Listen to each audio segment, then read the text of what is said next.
जय Shri Krishna friends, welcome to Harimukund. आइए आज श्रीमद् भागवत पुराण के 10वें स्कंद का 45वां अध्याय शुरू करते हैं। इसमें श्री कृष्ण और बलराम का यज्ञोपवीत संस्कार और गुरुकुल में प्रवेश किस तरह से हुआ, इसकी कथा बताई गई है। श्री सुखदेव जी कहते हैं, भगवान श्री कृष्ण ने देखा कि माता पिता को मेरे ऐश्वर्य का, मेरे भगवत भाव का ज्ञान हो गया है, परंतु इन्हें ऐसा ज्ञान होना ठीक नहीं। इससे तो ये पुत्र स्नेह का सुख नहीं पा सकेंगे। ऐसा सोचकर उन्होंने उन पर अपनी वह योग माया फैला दी जो उनके स्वजनों को मुग्ध रखकर उनकी लीला में सहायक होती है।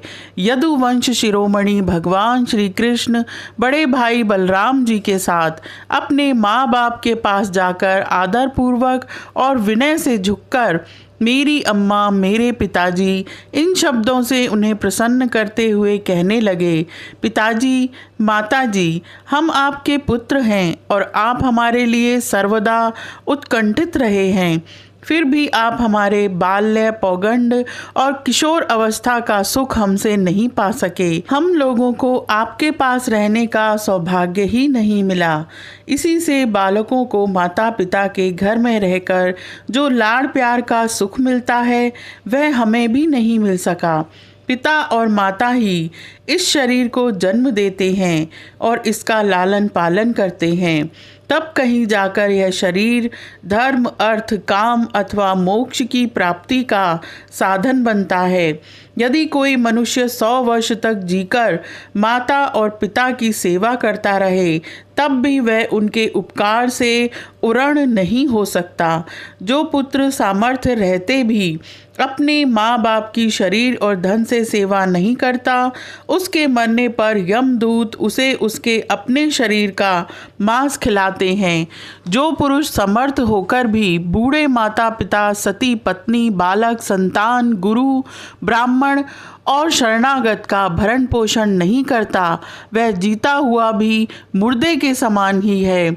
हमारे इतने दिन व्यर्थ ही बीत गए, क्योंकि कंस के भय से सदा उद्विग्न चित्त रहने के कारण हम आपकी सेवा करने में असमर्थ रहे। मेरी माँ और मेरे पिताजी, आप दोनों हमें क्षमा करें। दुष्ट कंस ने आपको इतने कष्ट दिए, परंतु हम परतंत्र रहने के कारण आपकी कोई सेवा शुश्रूषा न कर सके। अपनी लीला से मनुष्य बने हुए विश्वात्मा श्री हरि की इस वाणी से मोहित हो देवकी वसुदेव ने उन्हें गोद में उठा लिया और हृदय से चिपकाकर परमानंद प्राप्त किया। वे स्नेह पास से बंधकर पूर्णतः मोहित हो गए और आंसुओं की धारा से उनका अभिषेक करने लगे। यहाँ तक कि आंसुओं के कारण गला रुंध जाने से वे कुछ बोल भी न सके।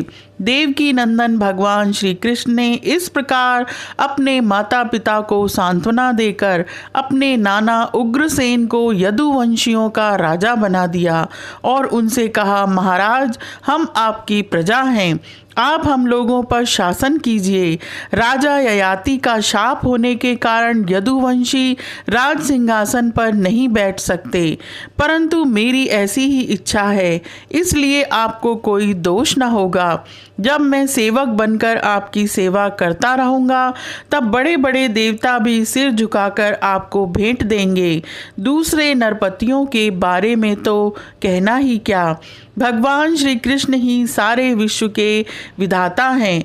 उन्होंने जो कंस के भय से व्याकुल होकर इधर उधर भाग गए थे, उन यदु, वृष्णि, अंधक, मधु, दाशार और कुकुर आदि वंशों में उत्पन्न समस्त सजातीय संबंधियों को ढूंढ ढूंढ कर बुलवाया। उन्हें घर से बाहर रहने में बड़ा क्लेश उठाना पड़ा था। भगवान ने उनका सत्कार किया, सांत्वना दी और उन्हें खूब धन संपत्ति देकर तृप्त किया तथा अपने अपने घरों में बसा दिया। अब सारे के सारे यदुवंशी भगवान श्री कृष्ण तथा बलराम जी के बाहुबल से सुरक्षित थे। उनकी कृपा से उन्हें किसी प्रकार की व्यथा नहीं थी, दुख नहीं था। उनके सारे मनोरथ सफल हो गए थे, वे कृतार्थ हो गए थे। अब वे अपने अपने घरों में आनंद से विहार करने लगे। भगवान श्री कृष्ण का वदन आनंद का सदन है। वह नित्य प्रफुल्लित, कभी ना कुम्हलाने वाले कमल हैं। उसका सौंदर्य अपार है। सदैव हास और चितवन उस पर सदा नाचती रहती है। यदुवंशी दिन प्रतिदिन उसका दर्शन करके आनंद मग्न रहते। मथुरा के वृद्ध पुरुष भी युवकों के समान अत्यंत बलवान और उत्साही हो गए थे, क्योंकि वे अपने नेत्रों के दोनों से बारंबार भगवान के मुखारविंद का अमृतमय मकरंद रस पान करते रहते थे। अब देवकी नंदन भगवान श्री कृष्ण और बलराम जी दोनों ही नंद बाबा के पास आए और गले लगने के बाद उनसे कहने लगे, आपने और माँ यशोदा ने बड़े स्नेह और दुलार से हमारा लालन पालन किया है। इसमें कोई संदेह नहीं कि माता पिता संतान पर अपने शरीर से भी अधिक स्नेह करते हैं। जिन्हें पालन पोषण न कर सकने के कारण स्वजन संबंधियों ने त्याग दिया है, उन बालकों को जो लोग अपने पुत्र के समान लाड़ प्यार से पालते हैं, वे ही वास्तव में उनके माँ बाप हैं। पिताजी, अब आप लोग व्रज में जाइए। इसमें संदेह नहीं कि हमारे बिना वात्सल्य स्नेह के कारण आप लोगों को बहुत दुख होगा। यहाँ के सुहृद संबंधियों को सुखी करके हम आप लोगों से मिलने के लिए आएंगे। भगवान श्री कृष्ण ने नंद बाबा और दूसरे व्रजवासियों को इस प्रकार समझा बुझाकर बड़े आदर के साथ वस्त्र, आभूषण और अनेक धातुओं के बने बर्तन आदि देकर उनका सत्कार किया। भगवान की बात सुनकर नंद बाबा ने प्रेम से अधीर होकर दोनों भाइयों को गले लगा लिया और फिर नेत्रों में आंसू भरकर गोपों के साथ व्रज के लिए प्रस्थान किया। इसके बाद वसुदेव जी ने अपने पुरोहित गर्गाचार्य तथा दूसरे ब्राह्मणों से दोनों पुत्रों का विधि पूर्वक द्विजाति समुचित यज्ञोपवीत संस्कार करवाया। उन्होंने विविध प्रकार के वस्त्र और आभूषणों से ब्राह्मणों का सत्कार करके उन्हें बहुत सी दक्षिणा तथा बछड़ों वाली गौएं दी। सभी गौएं गले में सोने की माला पहने हुए थीं तथा और भी बहुत से आभूषणों एवं रेशमी वस्त्रों से मालाओं से विभूषित थीं। महामती वसुदेव जी ने भगवान श्री कृष्ण और बलराम जी के जन्म नक्षत्र में जितनी गौएं मन ही मन संकल्प करके दी थीं, उन्हें पहले कंस ने अन्याय से छीन लिया था। अब उनका स्मरण करके उन्होंने ब्राह्मणों को वे फिर से दी। इस प्रकार यदुवंश के आचार्य गर्ग जी से संस्कार कराकर बलराम जी और भगवान श्री कृष्ण द्विजत्व को प्राप्त हुए। उनका ब्रह्मचर्य व्रत अखंड तो था ही, अब उन्होंने गायत्री पूर्वक अध्ययन करने के लिए उसे नियमतः स्वीकार किया। श्री कृष्ण और बलराम जगत के एकमात्र स्वामी हैं, सर्वज्ञ हैं, सभी विद्याएं उन्हीं से निकली हैं। उनका निर्मल ज्ञान स्वतः सिद्ध है, फिर भी उन्होंने मनुष्य की सी लीला करके उसे छिपा रखा था। अब वे दोनों गुरुकुल में निवास करने की इच्छा से काश्यप गोत्री सांदीपनी मुनि के पास गए, जो अवंतीपुर उज्जैन में रहते थे। वे दोनों भाई विधि पूर्वक गुरु जी के पास रहने लगे। उस समय वे बड़े ही सुसंयत, अपनी चेष्टाओं को सर्वथा नियमित रखे हुए थे। गुरु जी तो उनका आदर करते ही थे। भगवान श्री कृष्ण और बलराम जी भी गुरु की उत्तम सेवा कैसे करनी चाहिए, इसका आदर्श लोगों के सामने रखते हुए बड़ी भक्ति से इष्ट देव के समान उनकी सेवा करने लगे। गुरुवर सांदीपनि जी उनकी शुद्ध भाव से युक्त सेवा से बहुत प्रसन्न हुए। उन्होंने दोनों भाइयों को 6 अंग और उपनिषदों के सहित संपूर्ण वेदों की शिक्षा दी। इनके सिवा मंत्र और देवताओं के ज्ञान के साथ धनुर्वेद, मनुस्मृति आदि धर्मशास्त्र, मीमांसा आदि वेदों का तात्पर्य बतलाने वाले शास्त्र, तर्क विद्या आदि की भी शिक्षा दी। साथ ही संधि, विग्रह, यान, आसन, द्वैध और आश्रय, इन 6 भेदों से युक्त राजनीति का भी अध्ययन कराया। भगवान श्री कृष्ण और बलराम सारी विद्याओं के प्रवर्तक हैं। इस समय केवल श्रेष्ठ मनुष्य का सा व्यवहार करते हुए ही वे अध्ययन कर रहे थे।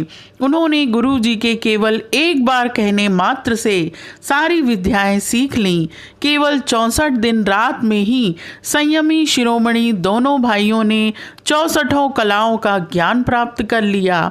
इस प्रकार अध्ययन समाप्त होने पर उन्होंने सांदीपनी मुनि से प्रार्थना की कि आपकी जो इच्छा हो गुरु दक्षिणा मांग लें। महाराज, सांदीपनी मुनि ने उनकी अद्भुत महिमा और अलौकिक बुद्धि का अनुभव कर लिया था, इसलिए उन्होंने अपनी पत्नी से सलाह करके यह गुरु दक्षिणा मांगी कि प्रभास क्षेत्र में हमारा बालक समुद्र में डूबकर मर गया था, उसे तुम लोग ला दो। बलराम जी और श्री कृष्ण का पराक्रम अनंत था, दोनों ही महारथी थे। उन्होंने बहुत अच्छा कहकर गुरु जी की आज्ञा स्वीकार की और रथ पर सवार होकर प्रभास क्षेत्र में गए। वे समुद्र तट पर जाकर क्षण भर बैठे रहे। उस समय यह जानकर कि ये साक्षात परमेश्वर हैं, अनेक प्रकार की पूजा सामग्री लेकर समुद्र उनके सामने उपस्थित हुआ। भगवान ने समुद्र से कहा, हे समुद्र, तुम यहाँ अपनी बड़ी बड़ी तरंगों से हमारे जिस गुरु पुत्र को बहा ले गए थे उसे लाकर शीघ्र हमें दे दो। मनुष्य वेशधारी समुद्र ने कहा, देवादिदेव श्री कृष्ण, मैंने उस बालक को नहीं लिया है। मेरे जल में पंचजन नाम का एक बड़ा भारी दैत्य जाति का असुर शंख के रूप में रहता है। अवश्य ही उसी ने वह बालक चुरा लिया होगा। समुद्र की बात सुनकर भगवान तुरंत ही जल में जा घुसे और शंखासुर को मार डाला, परंतु वह बालक उसके पेट में नहीं मिला। तब उसके शरीर का शंख लेकर भगवान रथ पर चले आए। वहां से बलराम जी के साथ श्री कृष्ण ने यमराज की प्रियपुरी संयमनी में जाकर अपना शंख बजाया। शंख का शब्द सुनकर सारी प्रजा का शासन करने वाले यमराज ने उनका स्वागत किया और भक्ति भाव से भरकर विधि पूर्वक उनकी बहुत बड़ी पूजा की। उन्होंने नम्रता से झुककर समस्त प्राणियों के हृदय में विराजमान सच्चिदानंद स्वरूप भगवान श्री कृष्ण से कहा, लीला से ही मनुष्य बने हुए सर्वव्यापक परमेश्वर, मैं आप दोनों की क्या सेवा करूं? श्री भगवान ने कहा, यमराज, यहाँ अपने कर्म बंधन के अनुसार मेरा गुरु पुत्र लाया गया है।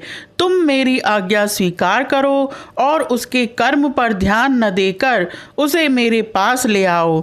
यमराज ने कहा, जो आज्ञा। भगवान का आदेश स्वीकार किया और उनका गुरुपुत्र ला दिया। तब यदु वंश शिरोमणि भगवान श्री कृष्ण और बलराम जी उस बालक को लेकर उज्जैन लौट आए और उसे अपने गुरुदेव को सौंपकर कहा कि आप और जो कुछ चाहें मांग लें। गुरु जी ने कहा, बेटा, तुम दोनों ने भली भांति गुरु दक्षिणा दी, अब और क्या चाहिए? जो तुम्हारे जैसे पुरुषोत्तमों का गुरु है उसका कौन सा मनोरथ अपूर्ण रह सकता है? वीरों, अब तुम दोनों अपने घर जाओ, तुम्हें लोगों को पवित्र करने वाली कीर्ति प्राप्त हो। तुम्हारी पढ़ी हुई विद्या इस लोक और परलोक में सदा नवीन बनी रहे, कभी विस्मृत न हो। फिर गुरु जी से आज्ञा लेकर वायु के समान वेग और मेघ के समान शब्द वाले रथ पर सवार होकर दोनों भाई मथुरा लौट आए। मथुरा की प्रजा बहुत दिनों तक श्री कृष्ण और बलराम को न देखने से अत्यंत दुखी हो रही थी। अब उन्हें आया हुआ देख सब के सब परमानंद में मग्न हो गए, मानो खोया हुआ धन मिल गया हो। यह अध्याय यहीं समाप्त होता है। आज के लिए इतना ही। Please like, share and subscribe my channel. Thank you.